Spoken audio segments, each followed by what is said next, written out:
식당에 앉자마자 시작되는 전쟁. 핸드폰 줘. 핸드폰. 혹시 오늘도 그냥 쥐어주셨나요? 주면 조용해지는데 안 주면 난리가 나고. 나만 이런 걸까? 내가 잘못 키운 걸까? 먼저 말씀드릴게요. 당신 잘못이 아니에요. 그리고 오늘 이 영상 하나로 전부 해결해 드릴게요. 오늘 알려드릴 내용이에요. 첫째, 왜 아이가 이러는지 뇌과학으로. 둘째, 부모님이 흔히 하는 실수. 셋째, 해결책 5단계. 넷째, 주변 시선 대처법. 다섯째, 집에서 미리 연습하는 법까지. 그리고 놀라운 연구 결과도 알려드릴게요. 만 3세에서 9세 아이 4명 중 1명이 스마트폰 과의존 위험군이에요. 우리 아이만의 문제가 아니에요. 주말 저녁 민희네 가족이 식당에 갔어요. 민희는 의자에 앉자마자 엄마, 핸드폰. 그런데 왜 아이들은 식당만 가면 핸드폰을 찾을까요?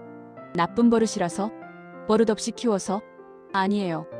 답은 뇌에 있어요. 우리 뇌에는 전두엽이라는 부분이 있어요. 충동을 조절하고 기다리게 해주는 곳이죠. 문제는 만 2세 아이의 전두엽은 아직 공사 중이라는 거예요. 게다가 이 나이 아이들은 변연계라는 감정 뇌가 훨씬 강해요. 참아야지 하는 이성보다 지금 당장 갖고 싶어 하는 감정이 압도적으로 크거든요. 쉽게 설명해 드릴게요. 자판기에 동전 넣었는데 음료가 안 나오면 어떻게 하세요? 기다리다가 결국 발로 차잖아요. 아이도 똑같아요. 원래 핸드폰 나오는데 왜 안 줘? 더 크게 울어볼까? 여기서 더 중요한 게 있어요. 스마트폰은 도파민이라는 쾌락 물질을 분비시켜요. 밝은 화면, 빠른 전환, 즉각적인 보상. 아이 뇌는 이 자극에 중독돼요. 실제 MRI 연구에 따르면 과도한 스크린 노출은 아이의 뇌 구조를 바꿔요.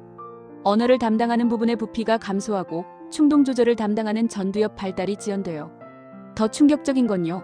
10세 미만 아동의 하루 평균 스마트폰 사용 시간이 1년 새 17% 증가했어요. 지금 1시간 15분이에요. 이렇게 빠른 자극에 길들여진 뇌를 팝콘 브레인이라고 해요. 현실 세계의 느린 변화가 지루해지는 거죠. 그래서 식당에서 기다리는 게 너무 힘든 거예요. 특히 만 1세에서 2세는 자아가 폭발적으로 발달하는 시기예요. 내가 할 거야. 내 맘대로 할 거야. 이게 정상이에요. 논리적 설득이 안 통하는 게 당연해요. 연구에 따르면 떼쓰기가 가장 심한 시기는 만 1세에서 2세예요. 만 2세 후반부터는 서서히 줄어들기 시작해요. 지금이 가장 힘든 고비. 하지만 반드시 지나가요. 정리하면 하나. 전두엽이 미성숙해서 충동 조절이 안 돼요. 둘. 도파민에 길들여져서 자극을 갈구해요. 셋. 이건 발달 과정이지 나쁜 버릇이 아니에요. 아이가 나쁜 게 아니라 뇌가 자라는 중이에요. 이제 왜를 알았으니 어떻게를 알려드릴게요. 그 전에 피해야 할 실수부터 짚을게요. 혹시 이런 적 있으세요? 실수 하나. 울자마자 핸드폰 쥐어주기. 이걸 전문가들은 디지털 놀이개라고 불러요. 당장은 조용해지지만 아이는 이렇게 배워요. 울면 핸드폰이 나오는구나. 다음에는 더 크게 울게 돼요. 더 심각한 건 장기적 영향이에요. 스마트폰으로 진정시키면 아이는 스스로 감정을 조절하는 법을 배우지 못해요. 만 2세 과다 노출은 청소년기 정서 조절 장애로 이어질 수 있어요. 실수 두 번째. 사람들 앞에서 소리 지르기. 창피하니까 욱하게 되죠.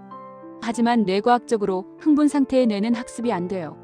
아이는 왜 안 되는지를 배우는 게 아니라 부모가 무섭다는 기억만 남아요. 실수 3. 거짓 협박. 저기 경찰 아저씨 온다. 식당 사장님이 혼낸다. 이러면 아이는 타인에 대한 공포만 생겨요. 훈육의 주체는 부모여야 해요. 실수 네 번째. 집에서는 안 주다가 식당에서는 창피해서 주고.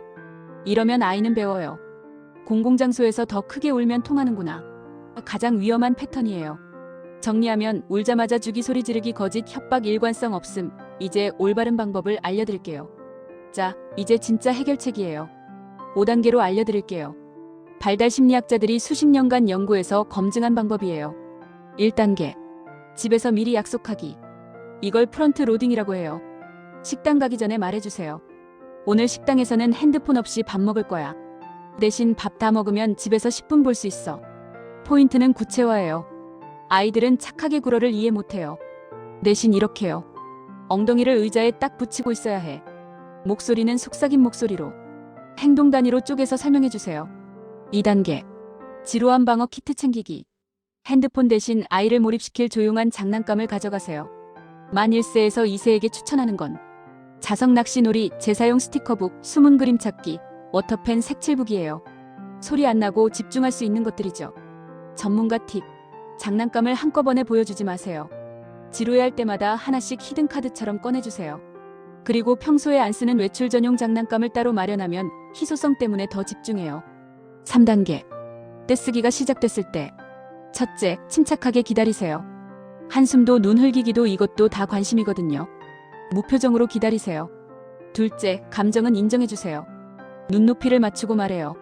미니가 핸드폰 보고 싶어서 속상한 거 알아. 이게 감정 코칭의 핵심이에요. 셋째, 하지만 행동에는 한계를 정해요. 하지만 바닥에 눕거나 소리 지르는 건 안 돼. 식당에서 핸드폰 안 보는 건 우리 약속이야. 감정은 100% 인정. 행동은 단호하게 제한. 이게 핵심이에요. 4단계. 그래도 안 되면 자리를 이동하세요. 아이를 안고 밖으로 나가요. 이건 도망이 아니에요. 관중이 없어지면 떼쓰기 효과가 사라져요. 밖에서는 혼내지 마세요.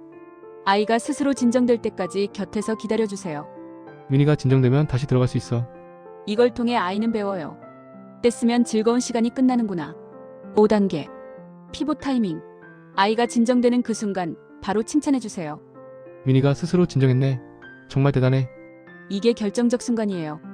관심은 좋은 행동에서 온다는 걸 가르치는 거예요. 참, 한 가지 알아두세요. 처음에는 더 심해질 수 있어요.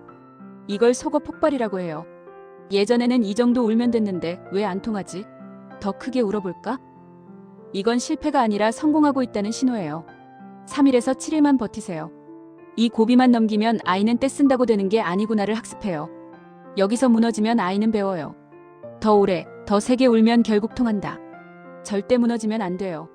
참고로 세계보건기구 WHO 가이드라인이에요. 만 1세 이하는 스크린 전면 금지. 만 24세는 하루 1시간 이내. 이게 전 세계 전문가들의 합의예요. 해결책 정리할게요. 1단계 집에서 미리 약속. 2단계 지루한 방어 키트. 3단계 침착 감정 인정 행동 제한. 4단계 자리 이동. 5단계 피봇 타이밍 칭찬. 사실 방법은 알겠는데 진짜 어려운 건 따로 있잖아요. 바로 주변 시선이죠. 사람들이 쳐다볼 때 그 눈빛이 느껴질 때 너무 부끄럽고 미안하잖아요. 그 마음 저도 알아요. 내가 뭘 잘못한 걸까? 나만 이런 걸까? 좋은 부모가 아닌 것 같아. 다 아니에요. 모든 부모가 겪는 순간이에요. 그리고 지금 당신이 하는 건 방치가 아니라 훈육이에요. 그리고 이 한마디면 돼요. 주변 테이블에 가볍게 목례하고 말해주세요. 죄송합니다. 지금 아이 훈육 중이에요. 조금만 양해 부탁드립니다. 대부분의 어른들은 이해해요. 실제로 대부분의 사람들은 부모가 노력하는 모습을 보면 이해해요. 문제는 아이가 떼쓰는 게 아니라 부모가 방치하는 거거든요. 올바른 훈육하는 모습을 보여주는 것 자체가 가장 좋은 대처예요. 노키즈존이 늘어나는 이유 아세요? 떼쓰는 아이가 아니라 방치하는 부모 때문이에요. 우리가 잘 가르치면 아이들이 갈 수 있는 공간이 늘어나요. 우리가 바꿀 수 있어요. 그리고 아세요? 주변에 사과하는 모습을 보여주는 것 자체가 아이에게 최고의 교육이에요.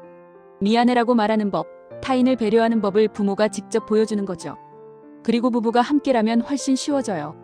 한 명이 아이를 데리고 나가면 다른 한 명이 자리를 지키고 서로를 격려해주세요. 잘하고 있어. 우리 같이 버티자. 이 순간 부부는 팀이에요.